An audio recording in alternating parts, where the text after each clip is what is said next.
lah.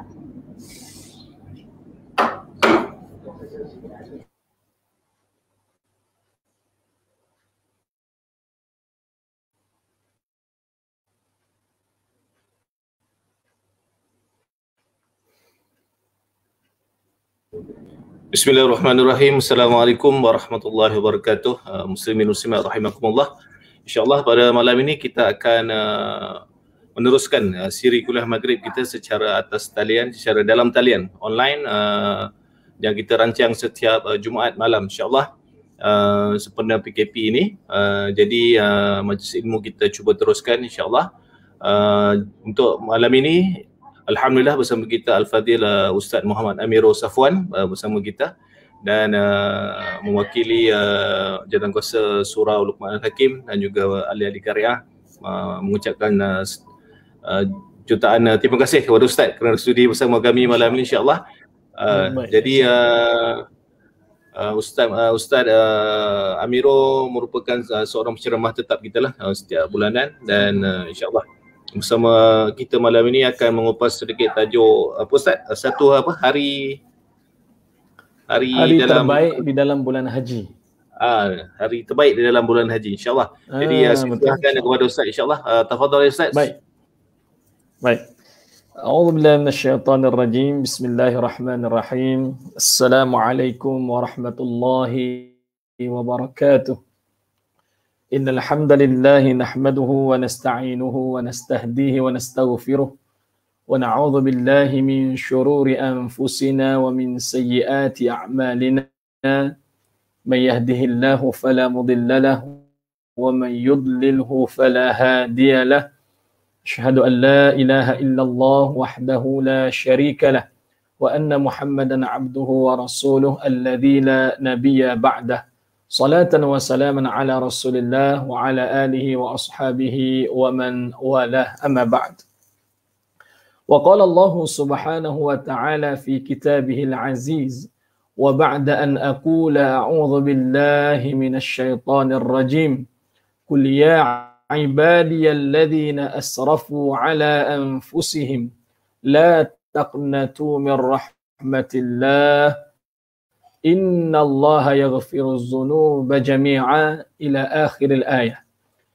Alhamdulillah yang dirahmati oleh Allah Subhanahu wa taala, lagi amat dikasihi dan dimuliakan kekanda Tuan Pengurusi surau kita beserta seluruh pimpinan jawatan kuasa surau Jumaat kita, para imam, para bilal, para siak, seterusnya persatuan penduduk, orang-orang kuat taman kita dan seterusnya, muslimin muslimat, ayah ibu yang dikasihi dan dirahmati oleh Allah Subhanahu wa taala sekalian. Pertama dan selamanya kita meninggikan ucapan setinggi-tinggi kesyukuran yang tidak terhingga ke hadrat Allah Subhanahu wa taala dengan limpah kurnia, dengan taufik dan hidayah yang Allah rezekikan kepada kita. Sekali lagi pada malam ini kita dapat bertemu walaupun tidaklah secara bersemuka di rumah Allah di surau kita, akan tetapi dengan adanya teknologi ini dapat menghubung atau meneruskan silaturahim yang telah pun terbina di antara kita.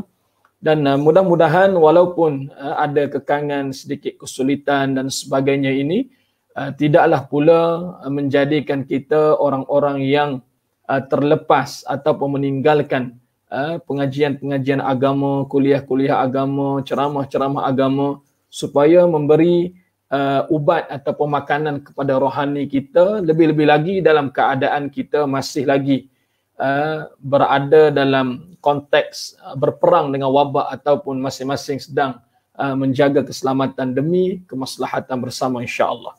Baik, suka untuk saya mengawali pertemuan kita yang baik pada malam ini.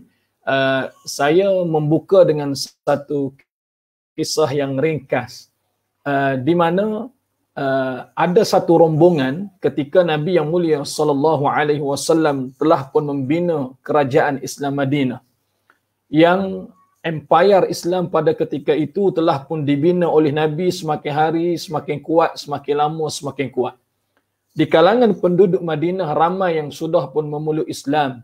Ada tenaga mahir, tenaga pakar, ada orang-orang yang mampu untuk berada di medan peperangan, ada yang pedagang, ada businessman, ada petani, ada yang berkhidmat di rumah Allah, yang menginfakkan, mengabdikan dirinya ke jalan Allah melalui berbakti ke rumah Allah dan sebagainya.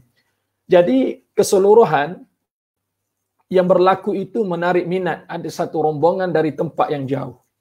Bila rombongan ini datang ke Madinah, mereka ingin melihat dan bertemu sendiri dengan susuk tubuh yang bernama Muhammad sallallahu alaihi wasallam, yang kita sebut sebagai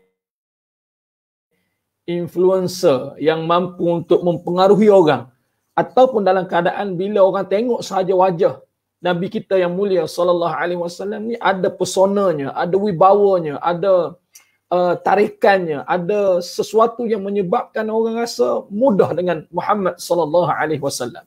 Bila rombongan ni datang bertemu dengan Nabi sallallahu alaihi wasallam, bersilaturahim, tanya khabar dan sebagainya, ketika ingin berangkat untuk kembali semula ke tempat mereka, maka di kalangan ahli rombongan tersebut, faqama rajul, ada seorang laki-laki dia bangun.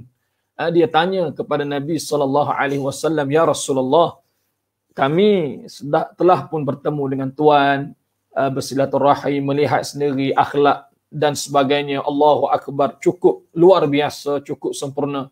Dan kami sudah pun bersiap siaga untuk kembali semula ke tempat kediaman kami. Jadi kalau tidak keberatan, ada satu ataupun sedikit permintaan yang ingin diminta ataupun ingin kami mintalah kepada kamu, iaitu adakah apa-apa bekalan yang boleh kami pegang, kami amalkan, kami bawa balik dan kami beramal di tempat kami, kemudian kami sebarkan kepada orang lain. Bekalan yang disebutkan di sini adalah doa ataupun zikir ataupun ibadat yang ringkas, yang ringan, yang mudah, yang boleh dijadikan amalan harian, yang bukan hanya tertakluk kepada tikas jadah sahaja, perlu kepada wudu, perlu kepada masjid surau untuk melakukan ibadah ini, akan tetapi ibadat yang ringkas yang boleh kami jadikan amalan pada tiap-tiap hari, yang kami boleh bawa balik, kemudian kami boleh sebar dan kemudian kami boleh amalkan sekitar orang-orang yang ada di sekeliling kami. Lalu Nabi SAW mengajarkan kepada mereka satu doa, yang mana kata baginda SAW, ini adalah doa yang aku tidak pernah sama sekali tinggalkan. Ketika mana baik dalam keadaan aku senang ataupun aku ditimpa dengan kesusahan musibah. Aku senang pun aku baca, aku susah pun aku baca. Dan aku tidak pernah meninggalkan doa ini dalam tiap-tiap kali doa yang aku panjatkan, aku minta, aku munajatkan, aku mohon ke hadrat Allah Subhanahu wa taala. Kata Nabi SAW, 3 benda yang sering aku minta. Allahumma inna nas'aluka ilman nafi'ah. Ilman nafi'ah. Yang kedua, rizqan tayyiba. Dan ketiga, amalan mutaqabbala. Pertama, kata baginda SAW, aku minta sungguh-sungguh kepada Allah agar Allah rezeki kepada aku ilmu nafi'ah. Syarat bagi ilmu iaitulah nafi'ah, yang bermanfaat. Aku nak Allah Ta'ala rezeki kepada aku ilmu yang bermanfaat. Ilmu ni banyak. Macam-macam jenis ilmu ni ada. Ilmu tentang kebajikan, kebaikan, nak tolong orang, ilmu tentang nak baiki sesuatu, ilmu nak buat wiring, nak pasang aircon, baiki kipas, kenderaan, enjin, motor, otomotif dan sebagainya, banyak. Dan ilmu yang membawa kepada keburukan pun banyak. Tetapi dalam bab untuk Nabi minta kepada Allah ilmu yang nafi'ah, bukan hanya memberi manfaat kepada diriku, tetapi juga dengan sebab ilmu yang aku ada ini memberi manfaat kepada orang lain. Aku boleh hajar orang, aku boleh tolong orang, aku boleh bantu orang dengan sedikit ilmu ini. Mudah-mudahan dengan ilmu tersebut orang jadi baik, jadi pandai seperti mana aku. Yang kedua, rizqan tayyiba. Aku minta kepada Allah rezeki. Syarat bagi rezeki yang aku minta ini tayyib atau tayyiba, baik. Baik ini ada 3 benda sekurang-kurang. Pertama baik iaitulah yang makanan itu ada nutrisinya, protein, karbohidratnya, makanan yang baik. Yang mana makanan ini mampu membentuk tenaga kalau dalam bab makanan lah. Kalau duit daripada sumber yang halal, sumber yang berkat, sumber yang betul, sumber yang sahih, bukan sumber yang syubhah, ragu-ragu dan wala'iyadzubillah sumber yang haram. Satu, rezeki dalam bentuk baik, nutrisi itu dalam bab makanan. Dua, kita sebut tadi iaitulah halal dari sudut cara untuk kita dapatkan. Dan yang ketiga, rezeki yang apabila aku dapat, aku boleh sumbang kepada orang lain. Tayyib. Maksudnya bukan hanya rezeki itu bagi manfaat kepada aku semata-mata, dengan lebihnya rezeki sedikit boleh bagi pada orang lain dengan kemampuan, kudrat, keupayaan yang kita ada. Dua. Dan yang ketiga, wa amalan mutaqabbala. Ketiga, amalan yang diterima. Syarat bagi amalan adalah amalan yang diterima. Aku buat sesuatu apa jua ni, dengan syarat kamu terima ya Allah. Supaya tiap-tiap perbuatan, tingkah laku, pekerjaan yang aku buat ni, susah payah, penat lelah, perik jerih ni, kamu terima segala amalan yang aku buat. Kalau dalam konteks kita pada hari ini, yang dimaksudkan dengan amalan diterima, iaitulah amalan yang mesti menepati 2 piawaian. Pertama, piawaian Al-Quran yang diajarkan oleh Allah, bagaimana amalan tersebut. Dan yang kedua, sesuai dengan yang ditunjukkan sendiri oleh Nabi kita yang mulia, sallallahu alaihi wasallam. Seperti mana Allah Ta'ala sebut dalam banyak ayat di dalam Al-Quran, yang mana wajib ke atas tiap-tiap seorang anak mentaati kedua ibu bapanya. Selagi mana ibu bapanya tidak menyuruh kepada mungkar atau maksiat, wajib kena taat. Yang kedua, kalau mak ayah suruh buat benda yang tak molek, belum wajib lawan lagi. Tetapi wajib untuk menyampaikan kebenaran dulu pada mak ayah. Tak kena ni ayah, tak molek ni mak. Tak boleh ni, walaupun mak suruh buat, saya sebagai anak, saya tak boleh buat kerana arahan, perintah yang mak sebut, yang ayah suruh ni, Allah Ta'ala tak suka ni, Allah Ta'ala tak reda ni, tak boleh. Lalu mak kita sebut, boleh tak boleh suruh kira. Kamu anak, kamu kena ikut. Sebab aku mak, kena taat pada mak. Nak jadi anak derhaka ke? Tak boleh. Waktu ini, kita boleh meninggalkan suruhan tersebut, berdoa kepada Allah supaya Allah lembutkan hati mak dan ayah kita agar tidak memaksa atau menyuruh kita dalam melakukan keburukan tersebut. Demi Allah, saya yakin dan percaya tidak ada mak dan ayah menyuruh pada perkara yang tidak baik. Kalaupun ada, mesti di belakangnya ada sesuatu yang sangat mendesak ataupun sesuatu yang di luar jangkaan kita. 3 benda kata Nabi. Pertama, aku minta kepada Allah agar Allah rezeki ilmu yang bermanfaat. Yang kedua, agar Allah rezeki kepada aku rezeki daripada sumber yang tayyib, baik. Dan ketiga, semoga Allah Ta'ala rezeki kepada aku amalan, yang mana amalan yang aku buat ini diterima oleh Allah Subhanahu Wa Ta'ala. Maka rombongan ini balik membawa doa ini, dan seterusnya mereka beramal dan menyebarkan, dan mudah-mudahan Allah Ta'ala jadikan tempat kediaman mereka itu dengan sebab doa yang diajarkan oleh Nabi seperti mana yang mereka minta, iaitulah negeri yang disebut di dalam Al-Quran, baldatun tayyibatun wa rabbun ghafur, insya-Allah. Mudah-mudahan mukaddimah itu memberi manfaat kepada saya dan kita semua, insya-Allah. Baik, topik ataupun perkongsian yang ingin kita kupas dan kita kongsi bersama pada malam ini, sebagaimana yang telah pun disebut di awal tadi oleh tuan pengurusi kita, iaitulah saya berhasrat untuk berkongsi bersama ayah dan ibuku sekalian dan kepada seluruh orang-orang yang mendengar perkongsian kita ini. Mudah-mudahan ada manfaatnya, iaitulah tentang hari yang terbaik di dalam bulan haji. Alhamdulillah, dan insya-Allah sehari dua lagi kita akan memasuki bulan haji, iaitulah bulan haji kemuncak. Bulan haji di dalam Islam yang disebut dengan istilah Ashhurul Hajj ataupun Ashhurul Hajj. Bulan haji ini kita kenali dengan 3 bulan. Pertama Syawal, yang kedua Zulqa'dah, dan yang ketiga Zulhijjah. Hebatnya lagi bulan haji ini 2, khususnya Zulqa'dah dan Zulhijjah, iaitulah bulan haji yang juga disebut dengan nama Ashhurul Hurum, iaitulah bulan yang diharamkan oleh Allah berlakunya tumpah darah.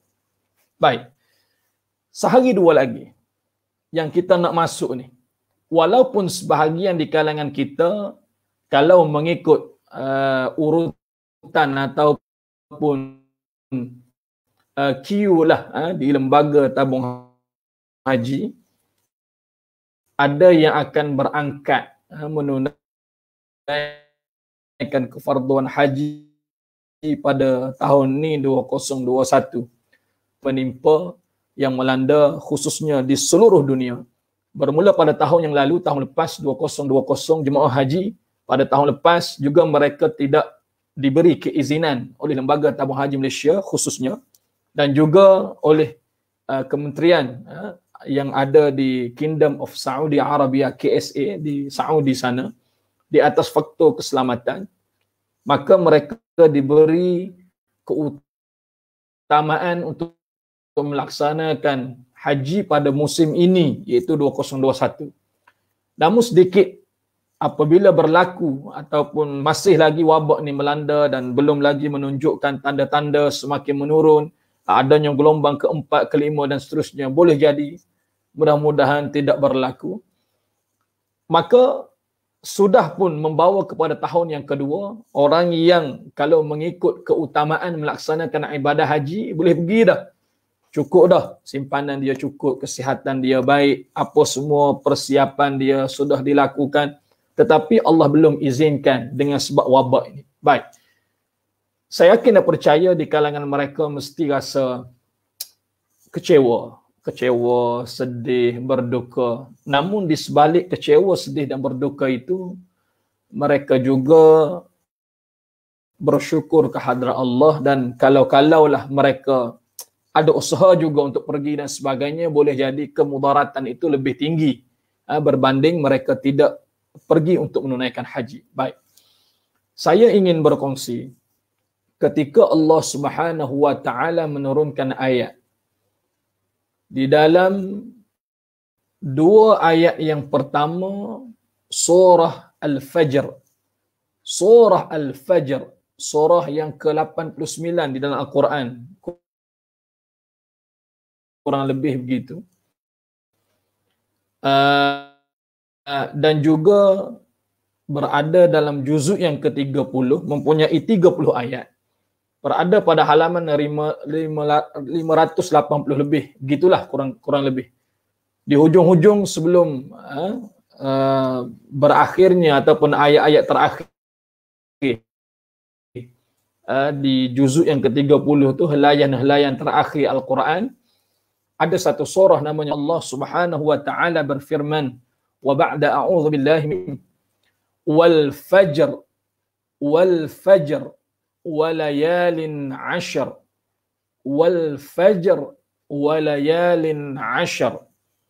Allah memulakan suratul Fajr, 30 ayat ini. Dalam 2 ayat yang pertama, Allah mulakan dengan sumpah. Sumpah. Di dalam bahasa Arab, sumpah disebut dengan istilah qasam. Qasam. Kalau jazam kesungguhan. Jazam, kesungguhan. Qasam, sumpah. Sumpah. Sesuatu yang menunjukkan kesungguhan, keazaman, tetapi lebih daripada tu. Gitu, lebih daripada tu. Sumpah. Baik. Sebelum kita pergi lebih jauh, di Palestina ataupun di Palestin, Gaza, West Bank, tepi barat dan sebagainya. Dalam Ramadan yang lalu kita melihat bagaimana dekat-dekat dah nak hari raya, apabila rejim Zionis melancarkan serangan, mengkhianati dan sebagainya, maka berlaku pertumpahan darah. Dan kita juga memang bersimpati dengan sahabat seagama, seakidah dengan kita, yang tidak mampu kita ingin memberikan bantuan apa-apa, walaupun tidak ada kemampuan dari sudut wang ringgit, tetapi angkatlah tangan berdoa kepada Allah Subhanahu Wa Taala untuk mereka. Ada satu kumpulan elit di kalangan orang-orang Islam, khususnya Ikhwanul Muslimin, yang mana mereka ini dikenali dengan panggilan ataupun kelompok Brigade Al-Qassam. Al-Qassam. Yang mana Brigade Al-Qassam itu dibina, yang mana mereka bersumpah di atas nama Allah. Walaupun tanah air mereka dijarah, ditakluk, dijajah dan diambil oleh tentera-tentera Zionis, rejim yang mana mereka declare ini adalah tanah air mereka, sedangkan ia merupakan milik mutlak orang Islam, Brigade Al-Qassam, mereka bersumpah di atas nama Allah, selagi mana nyawa mereka ada, wallahi wallazi nafsi biyadih, selagi mana nyawa aku ini berada di atas atau berada di dalam genggaman Tuhan, aku atau kami akan pastikan, khususnya Brigade Al-Qassam itu sendiri, sama sekali seinci pun tidak akan diambil oleh mereka. Mereka bersumpah di atas nama Allah, tidak membenarkan rejim Zionis, walaupun mereka sendiri ambil tanah tu. Tentera ambil, halau mereka, sehingga ukhriju min diyarihim, ada yang dihalau daripada tempat kediaman mereka, rumah-rumah mereka, tanah mereka. Allahu Akbar, anak isteri mereka dibunuh, ayah mereka dibunuh dan sebagainya. Tetapi mereka bersumpah di atas nama Allah, yang mana sumpah dengan nama Allah ini, sama sekali mereka tidak akan reda terhadap perlakuan tersebut. Allah mulakan dua ayat yang pertama juga dengan sumpah. Setelah Allah Subhanahu Wa Taala bersumpah, wal fajr, demi waktu fajar, demi waktu fajar. Fajar ambil sehelai kain ataupun sehelai kertas lah, kertas. Ada kertas A4, kita pegang kertas tu di tengah, kemudian kita koyakkan kertas tu. Kita koyakkan kertas tu. Bila kita koyakkan kertas, itu namanya fajrun. Iaitulah koyak. Ataupun kain, kita pegang kain ujung-ujung tu atau di tengah tu, kita koyakkan kain tu. Terkoyak kain tu, terbelah dua dan sebagainya. Kertas pun terbelah dua dan sebagainya. Itu namanya fajrun. Koyak. Terkoyak. Tidak bentuk asal, sudah pun terkoyak ataupun sudah jadi bentuk lain lah, musnah dan sebagainya. Fajr. Allah bersumpah, wal fajr, demi waktu fajar. Kenapa waktu fajar disebut fajrun? Waktu fajar ni waktu subuh lah. Kita di Malaysia, kita selalu sebut lah. Kita selalu sebut, masuk waktu subuh ni pukul berapa? Kita sebut, masuk waktu subuh tu pukul berapa? Orang Arab dia akan sebut waktu fajar ni pukul berapa? Dia akan guna kalimah fajrun, fajar. Waktu subuh atau waktu fajar, Allah bersumpah wal fajri, demi waktu fajar atau demi waktu subuh. Allahu Akbar. Kalau kita menyelak tafsir, beberapa ulama tafsir mereka menyimpulkan dengan keilmuan yang mereka ada. Saya hanya menyampaikan, kita tak ada ilmu pun. Kita tumpah ilmu mereka, tolong sampaikan. Allahu Akbar, di atas jasa mereka, di atas pengorbanan mereka, pengabdian diri mereka terhadap agama Allah ni, mencari, belajar tentang agama, kemudian masukkan pula dalam kitab, dalam buku supaya kita dapat baca. Semoga Allah jadikan apa jua usaha yang mereka lakukan ini sebagai pahala yang banyak insya-Allah. Di kalangan para ulama tafsir menjelaskan ketika Allah Subhanahu Wa Taala bersumpah demi waktu fajar atau demi waktu subuh. Seolah-olah Allah Ta'ala ingin gambarkan bahawa waktu itu adalah waktu yang sangat mustahak dan waktu yang sangat luar biasa. Waktu subuh atau sebelum daripada subuh sedikit. Bagi orang-orang yang berpuasa, dia ada waktu sahur. Kan, ataupun dalam takwim kalender kita disebut imsak. Imsak. Imsak maksudnya berjaga-jaga. Kalaulah subuh masuk pukul 6, waktu imsak kurang lebih 5.50. Tak, 5.50 pagi, 5.51 pagi begitu. 10 minit sebelum waktu subuh namanya imsak.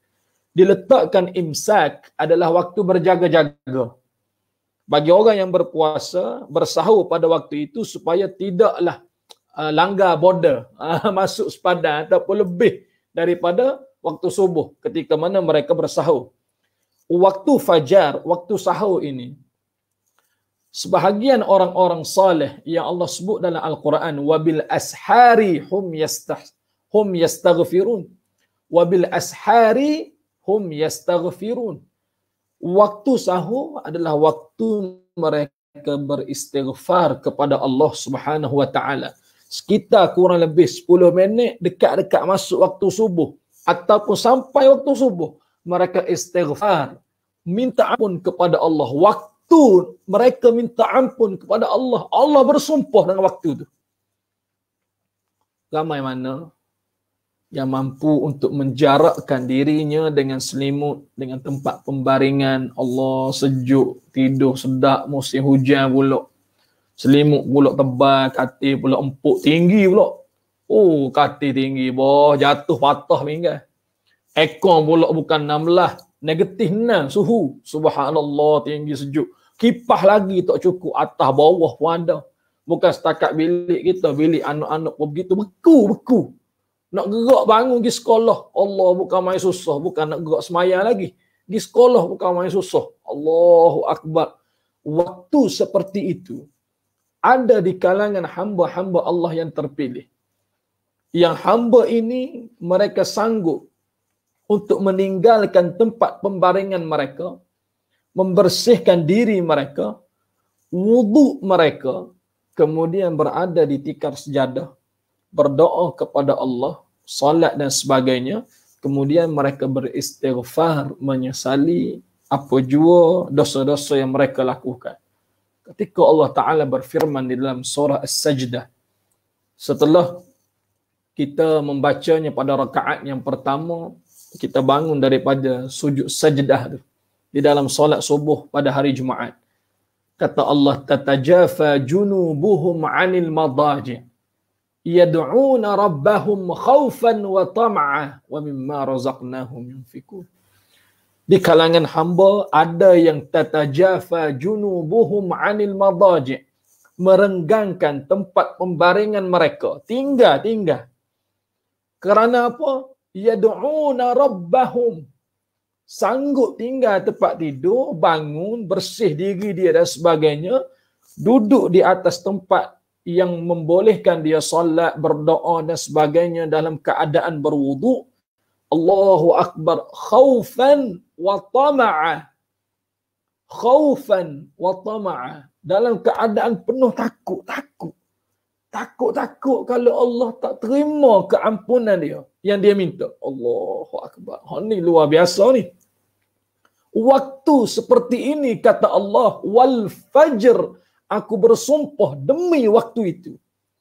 Allah Rabbi ya Karim ya Allah.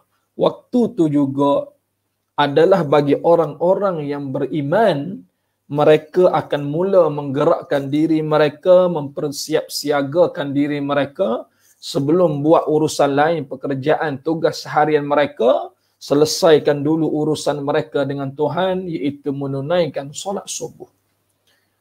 Allahu Akbar, syukur pada Allah sangat-sangat di atas rezeki kurniaan Allah ni kepada Nabi SAW, khususnya dalam peristiwa Isra' wal Mi'raj. Ada syariat ataupun syariatan salat.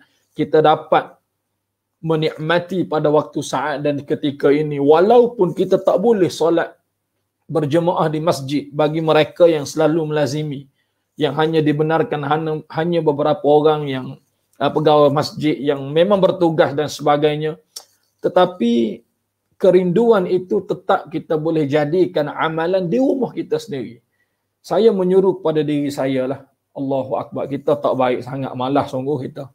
Tapi sekurang-kurangnya bila kita sebut begini, secara tak langsung memberi motivasi sendiri pada diri kita untuk jadi lebih baik. Dan mudah-mudahan doakan saya, ayah dan ibuku sekalian, kita sama-sama jadi orang yang baik. Orang yang mampu untuk jaga sungguh-sungguh waktu ni. Allah bersumpah dengan waktu ini kerana ramai di kalangan manusia yang cukup-cukup lalai. Yang mana dia sama sekali kalaulah di bulan Ramadan memang dia tinggalkan. Tak payah bangun sahur. Oh, saya gagah. Bukan setakat maghrib buka puasa. Lepas isyak boleh lagi. Oh, kerana apa? Tu tak sahur lagi tu. Oh, kalau sahur esok baru buka puasa. Ada juga orang pelik gitu. Jadi Allah Ta'ala tidak suka.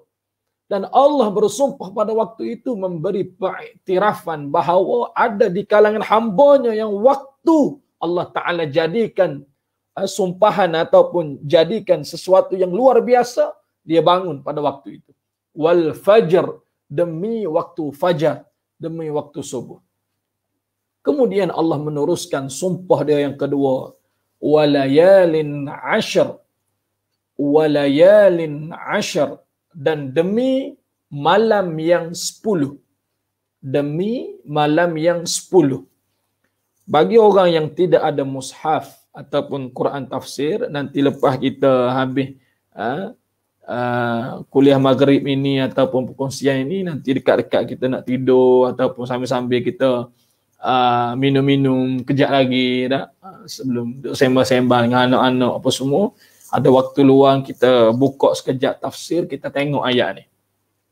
Allah Ta'ala bersumpah untuk kali yang kedua di dalam ayat ni, Allah menyebut walayalin ashar, walayalin ashar, dan demi malam yang 10. Sekali lagi para ulama tafsir banyak memberikan pencerahan dan juga pandangan mereka. Cuma yang terkumpul, yang masyhur, ada dua pandangan. Pandangan yang pertama, sebagaimana yang diriwayatkan oleh Abdullah ibnu Abbas radhiyallahu anhuma. Pandangan yang pertama menyatakan yang disebut oleh Allah dan demi malam yang 10, iaitulah 10 malam terakhir di bulan Ramadan. 10 malam yang terakhir di bulan Ramadan. Dalam setahun 365 hari ni, banyak malam lah. Kalau 365 hari, 365 malam.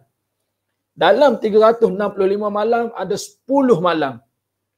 10 malam yang Allah jadikan sumpah pada malam tersebut. Yang Allah bersumpah pada malam tersebut, walayalin ashar, dan demi 10 malam. Yang disebut sini melalui riwayat Abdullah ibnu Abbas, iaitulah 10 malam terakhir dalam bulan Ramadan. Kenapa 10 malam terakhir bulan Ramadan? Kerana dalam salah satu 10 ni ada satu malam yang terbaik, iaitulah malam Al-Qadr. Malam Al-Qadr yang kita sebut Lailatul Qadar. Lailatul Qadar, yang mana malam ini lebih baik daripada 1000 bulan, 83 tahun lebih. Yang Allah Subhanahu wa taala sendiri memberikan deklarasi di dalam Al-Quran. Lailatul Qadri khairun min alfi syahr. Dan malam Al-Qadar itu sungguh jauh lebih baik daripada 1000 bulan. Allah, satu malam. 10 yang terakhir ini, bagi ahlul ibadah, mereka akan kalau kita maraton lari, 10 yang terakhir ni pecut terbaik. Maksudnya apa? Kalau malam lain tu tarawih ada tertinggal, ada tak cukup 8, ada tak cukup 20, Quran pun ada skip lagi, ada tak baca dan sebagainya. Masuk 10 terakhir dia bagi tumpuan yang penuh. Bahkan bagi mereka yang ada kekuatan lebih sedikit, iktikaf pula di masjid di rumah Allah. Allahu Akbar, luar biasa. 10 tu kata Allah. Dalam pandangan yang lain, daripada Abdullah ibnu Umar menyatakan bahawa yang disebut oleh Allah 10 itu adalah 10 hari yang terbaik di dalam bulan Zulhijjah. Iaitulah 10 hari yang pertama bermula 1 Zulhijjah sehingga 10 Zulhijjah. Kan? 10 Zulhijjah. 1 sampai 10 hari ya. Maksudnya malam tu berkat, siang harinya berkat. Kalau di bulan Ramadan, malam yang kalau di siang harinya, siang hari pula. Malam tadi paling istimewa malam Al-Qadar lah. Siang hari yang paling istimewa dalam unjuran 1 tahun, dalam 1 bulan Zulhijjah, iaitulah malam yang ke-9 ataupun hari yang ke-9 Zulhijjah. Disebut dengan 2 nama, hari Arafah atau hari wukuf. Hari Arafah atau hari wukuf. Itu adalah hari yang terbaik dalam setahun. Malam yang terbaik dalam setahun, malam Al-Qadar, malam Lailatul Qadar, malam yang diturunkan Al-Quran. Hari yang terbaik, siang hari pula, iaitulah hari wukuf ataupun hari Arafah, tanggalnya 9 Zulhijjah. Allahu Akbar. Esok lusa dah nak masuk dah. Yang mana kita nak masuk ni dalam keadaan boleh jadi walaupun kita bukanlah orang yang layak melaksanakan ibadah haji, bukan cerita boleh pergi tak pergi ni. Bukan cerita boleh pergi tak pergi, tapi kita ni tak naik nama lagi. Tetapi bila sampai sahaja Zulhijjah ni, bagi orang yang Allah Ta'ala rezekikan sedikit keilmuan dia tentang bulan haji dan sebagainya, ada pun bagi ayah-ayah, ibu-ibu kita, bahkan mungkin kita sendiri yang pernah melaksanakan umrah, walaupun pergi ke Makkah, Madinah, tidak melaksanakan haji, tidak melaksanakan amal-amal haji seperti mana waktu haji kerana kita umrah, tetapi kita pergi ziarah tempat-tempat orang yang akan melaksanakan kefarduan haji seperti Muzdalifah, seperti Mina, seperti Arafah. Kita akan tengok di mana tempat yang disebut dengan Wadi Muhassir. Kemudian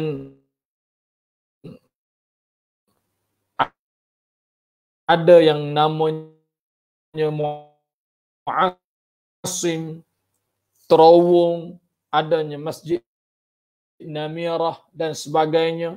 Jadi tempat-tempat ni kita tengok haji, khususnya melaksanakan ibadat haji, Allahu Akbar. Tak boleh kita nak gambarkan betapa syukur dan nikmatnya rezeki yang Allah Ta'ala berikan kepada mereka ni. Jadi yang kita nak kongsi pada malam ini, sungguh-sungguh hari yang terbaik di dalam bulan haji iaitu hari wukuf ataupun hari Arafah pada tanggal 9 Zulhijjah. 1 sampai 8, 1 sampai 8 sebelum 9 tu, 1 sampai 8 kita disunatkan untuk berpuasa bagi mereka haji baik, mereka yang tidak melaksanakan haji baik. Tetapi masuk 9 Zulhijjah, hari Arafah, orang yang akan melaksanakan wukuf di Arafah, mereka tidak disunatkan untuk berpuasa. Tapi kita yang tak pergi, tidak berada di sana, yang tidak memakai ihram, yang tidak mabit akan bermalam, yang tidak bermula di miqat, tempat permulaan, maka kita disunatkan untuk puasa di tempat yang kita duduk.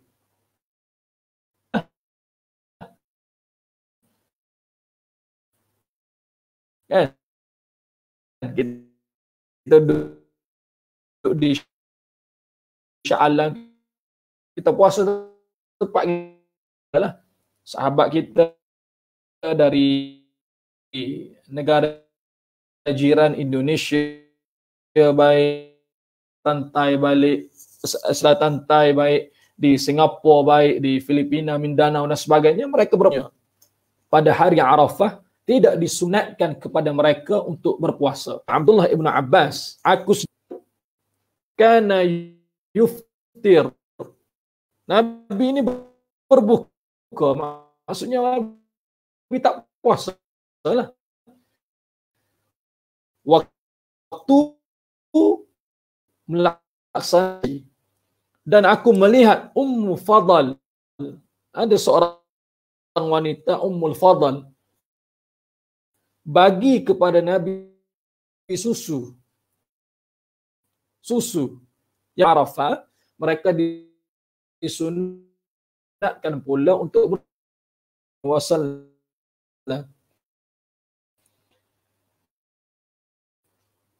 Sahih yang diriwayatkan oleh Imam Al-Bukhari dan Muslim, Nasa'i serta beberapa imam hadis yang lain.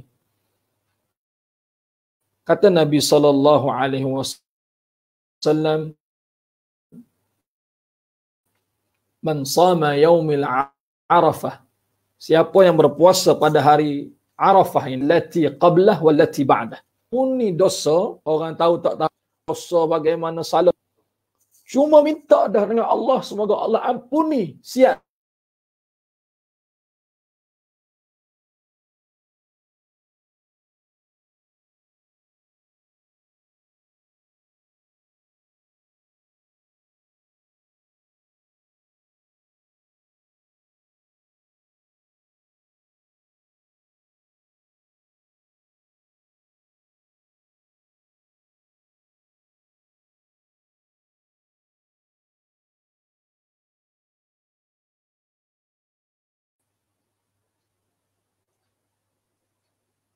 Baik, muslimin muslimat, hadirin hadirat, ayah ibu yang dikasihi dan dirahmati oleh Allah Subhanahu wa taala. Tadi kita rehat sekejap untuk pesanan penaja. Cuma kerehatan kita itu siaran yang tidak, orang kata apa, prime time ni dia ada gangguan sedikit lah. Jadi mohon maaf di atas kekurangan itu. Mungkin saya pun tak tahu dari sudut saya punya device ataupun laptop ni mungkin gangguan internet dan sebagainya. Ala kulli hal, mudah-mudahan Allah Subhanahu wa taala masih rezeki kepada kita untuk bertemu dan mendengar ni. Baik. Berbalik kepada perkongsian kita tadi, itulah tentang hari wukuf. Nabi yang mulia sallallahu alaihi wasallam sebut, ahtasibu 'ala Allah an yukaffir sanata allati qablahu wallati ba'dah. Mudah-mudahan aku mengharapkan di sisi Allah agar Allah ampuni dosa-dosa setahun yang lepas, setahun yang akan datang bagi mereka yang berpuasa pada hari wukuf, hari Arafah. Sebelum hari yang terbaik, hari Arafah ni, hari yang ke-8 Zulhijjah, dikenali sebagai hari Tarwiyah. Hari Tarwiyah, iaitulah hari di mana orang-orang Arab memberi makan kepada binatang tunggangan mereka yang telah pun dipersiapkan untuk perjalanan melaksanakan ibadat haji. Siap-siap dah. Ada kuda, ada unta, himar dan sebagainya yang akan digunakan dalam perjalanan untuk melaksanakan ibadah haji. Mereka akan memberi makan kepada binatang tunggangan mereka, termasuk Nabi yang mulia sallallahu alaihi wasallam. Ada sahabat yang bantu Nabi memberi makan kepada unta baginda sallallahu alaihi wasallam. Hari memberi makan kepada binatang tunggangan itu dikenali sebagai hari Tarwiyah, supaya binatang ini berada dalam keadaan selesa, cukup makan, cukup keperluan dan sebagainya. Kalau kita istilahkan sekarang ni, diibaratkan kalau kita ada kenderaan, kereta kita isi minyak penuh, Isi minyak penuh, kereta baru lepas servis, tukar tayar baru, Viper pun tukar, side mirror ada hak patah kita ganti balik, cermin hak tak clear, tak pernah basuh kita basuh, kilat pula buat coating dan sebagainya. Tu hari tarwiyah, hari kita mempersiapsiagakan apa jua keperluan untuk melaksanakan kefarduan haji. Semoga tidak ada apa-apa yang menghalang ketika mana kita nak melaksanakan haji tersebut. Suka untuk saya memberi galakan bagi mereka yang ada sedikit kemampuan, khususnya dalam membaca hadis, riwayat dan sebagainya, ataupun kita boleh search di Google lah, boleh search bagaimana Nabi SAW ataupun bagaimana tata cara Nabi SAW melaksanakan ibadat haji. Bagaimana Nabi buat? Kalau kita tengok dalam riwayat yang sahih Imam Bukhari, ataupun yang memberikan syarah kepada hadis tersebut, Al-Hafidh Al-Imam Ibn Hajar Al-Asqalani di dalam Fathul Bari, mengambil satu pendapat atau satu riwayat daripada Jabir ibnu Abdullah radhiyallahu an. Hadis yang cukup panjang yang diriwayatkan oleh Jabir ibnu Abdullah ini, bagaimana Nabi buat haji bermula hari tarwiyah itu sehinggalah Nabi balik semula ataupun pergi ke Mekah itu, tawaf ifadah. Bagaimana cara Nabi memakai ihram, apa yang Nabi buat di Arafah, apa yang Nabi SAW tinggalkan, bagaimana Nabi melaksanakan salat jamak qasar waktu zuhur dan asar pada hari Arafah, juga Nabi salat qasar waktu maghrib dan isyak ketika itu. Kemudian bagaimana Nabi bermalam, bermalam di Muzdalifah atau Nabi bermalam di Mina. Kemudian bagaimana cara baginda SAW melontar di Al-Jumarat, 3 jumrah. Bagaimana Nabi SAW menyembelih korban. Bagaimana Nabi SAW menjaga rukun-rukun dan kewajipan-kewajipan haji. Kesemua itu diceritakan di dalam hadis yang diriwayatkan oleh Jabir ibn Abdullah dengan sanad yang sahih. Bagi mereka yang ada kemampuan sedikit nanti boleh carilah hadis ini, cukup panjang dan kita pun kesuntukan masa untuk membahasnya secara panjang lebar. Cuma di hujung-hujung perkongsian kita ini suka untuk saya sebutkan beberapa perkara yang boleh kita laksanakan ataupun yang boleh kita lakukan, khususnya pada hari yang terbaik di dalam bulan haji, itu hari wukuf Arafah. Pertama, banyakkan berdoa kepada Allah Subhanahu wa taala, semoga Allah Subhanahu wa taala angkat segala doa kita. Allah perkenan segala doa kita termasuk wabak ini. Yang kedua, bagi mereka yang berkemampuan, ada ketahanan, keupayaan untuk berpuasa, maka saya sarankan kepada diri saya dan kita semua, kita berpuasa pada hari tersebut. Dan boleh bermula pada hari yang pertama lagi pun.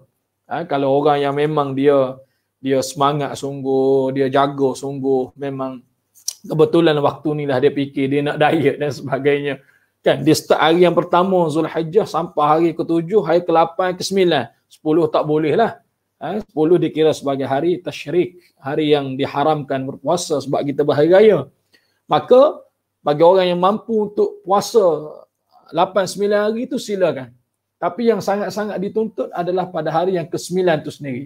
Iaitulah puasa pada hari Arafah. Namun bagi mereka yang melaksanakan haji, tidak disunatkan untuk mereka berpuasa. Pertama sekali, banyakkan doa. Yang kedua, mampu kita berpuasa. Yang ketiga, fastaghfirillah, banyakkan kita beristighfar, mohon ampun ke hadrat Allah Subhanahu wa taala. Kerana pada hari Arafah, khususnya walaupun kita berada di Malaysia ni, hari Arafah ni dia special, dia kurang lebih ada 6-7 jam sahaja. Bermula waktu zuhur di Saudi, 9 Zulhijjah, tanggal 9 Zulhijjah. Gelincir saja matahari masuk waktu zuhur, bermulanya waktu ataupun masa orang-orang yang melaksanakan haji berwukuf. Sehingga bila? Sampai maghrib. Hatta maghrib. Dan bermulanya wukuf Arafah itu dengan khutbah Arafah. Allah, ni luar biasa. Dan tahun ini insya-Allah khutbah Arafah akan disampaikan oleh salah seorang anggota majlis fatwa ataupun lajnah fatawa daimah kerajaan Saudi cukup luar biasa mengatasi khutbah pada hari Jumaat, mengatasi khutbah pada 2 hari raya, mengatasi khutbah perkahwinan sendiri. Kerana pada tanggal 9 Zulhijjah, sekali saja.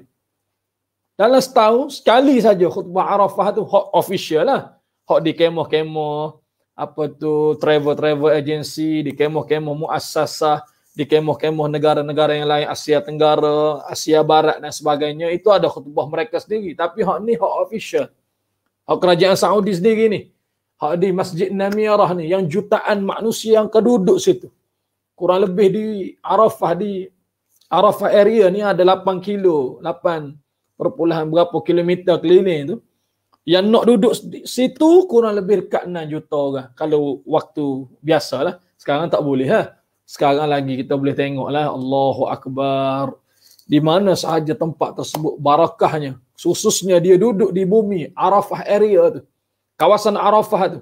Berdoa dia sungguh-sungguh. Nabi SAW tidak meninggalkan untuk banyakkan berdoa kepada Allah dan yang seterusnya beristighfar kepada Allah. Maka kita boleh jadi memang Allah tidak rezeki untuk ke sana. Tetapi jangan lupa untuk banyakkan istighfar kepada Allah. Sekali lagi saya sebut, pertama, kita banyakkan berdoa. Yang kedua, kita mampu berpuasalah puasa sunat hari Arafah. Yang ketiga, kita istighfar mohon ampun kepada Allah. Mohon ampun kepada Allah. Banyak-banyak minta ampun, ya Allah, banyak dosa dengan mak ayah, banyak dosa dengan isteri pasangan, banyak dosa dengan anak-anak, banyak dosa jiran tetangga, banyak dosa masyarakat, banyak dosa kawan-kawan, banyak sangat dosa ni. Minta ampun kepada Allah. Dan yang keempat, di samping kita minta 3 benda itu, yang keempat, di samping kita doa sungguh-sungguh untuk kita dan sebagainya, yang keempat, kita doa secara khusus kepada sekalian umat muslimin dan muslimat, khususnya mereka yang ditindas, dizalimi, dikhianati, rakan-rakan, sahabat-sahabat, orang-orang yang seakidah, seagama dengan kita di Palestin, Syria, Lebanon dan sebagainya, yang sedang bergelut berhadapan dengan musuh. Allahu Akbar, siang malam gusar mereka, takut mereka, lari mereka, menyelamatkan diri bukan kerana takut tetapi kebimbangan itu. Berdoa sungguh-sungguh kepada Allah, minta khusus kepada mereka ni. Dan di akhir sekali, agar Allah Subhanahu wa taala terima segala amal saleh yang kita lakukan sepanjang hidup kita. Dan seterusnya, penutup berazam untuk kita meninggalkan sebanyak mungkin benda-benda yang haram, syubhah, yang sama sekali yang boleh menyebabkan hati kita semakin lama semakin gelap. Dan insya-Allah orang yang melaksanakan kefarduan haji ini, selesai wukuf dan sebagainya, melontar dan sebagainya, maka dia seumpama waladathu ummu, seperti mana baru sahaja dilahirkan oleh ibu. Maksudnya tidak ada apa-apa dosa dan noda, tidak ada apa-apa kesilapan, suci bersih. Allahu Akbar. Yang ni yang kita dambarkan. Dan semoga Allah Subhanahu wa taala jadikan kita di kalangan orang-orang yang beriltizam untuk sentiasa meraih sebanyak mungkin kebaikan, khususnya kesempatan yang ada pada hari yang terbaik ini, iaitulah hari wukuf. Dan para sahabat ridwanullah alaihim ajma'in, ketika mana mereka diberi kesempatan untuk melaksanakan haji bersama dengan Nabi SAW, sudah pasti mereka sama sekali tidak akan mensia-siakan kesempatan tersebut. Dan sama sekali Allah Subhanahu wa taala pasti akan perkenankan doa kita. Cuma bagaimana cara, ketika dan masa itu kita serahkan kepada Allah. Dan akhirnya semoga Allah Subhanahu wa taala angkat wabak ini dan Allah jadikan apa jua yang berlaku ini sebagai hikmah yang cukup besar, sebagai kita menginsafi dan muhasabah diri kita terhadap dosa-dosa lalu dan dosa-dosa yang akan datang, yang boleh jadi kita akan lakukan. Dan kita minta ampun sungguh-sungguh kehadrat Allah Subhanahu wa taala.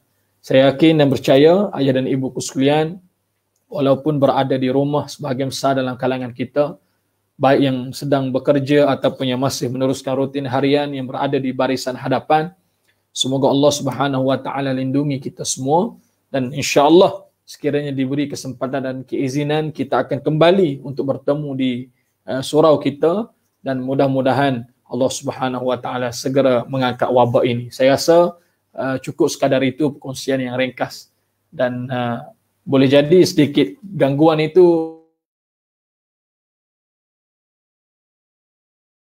menyebabkan kita rasa tidak selesai. Serahkan kembali kepada Tuhan pengurusi kita. Wallahu a'lam. Assalamualaikum warahmatullahi wabarakatuh.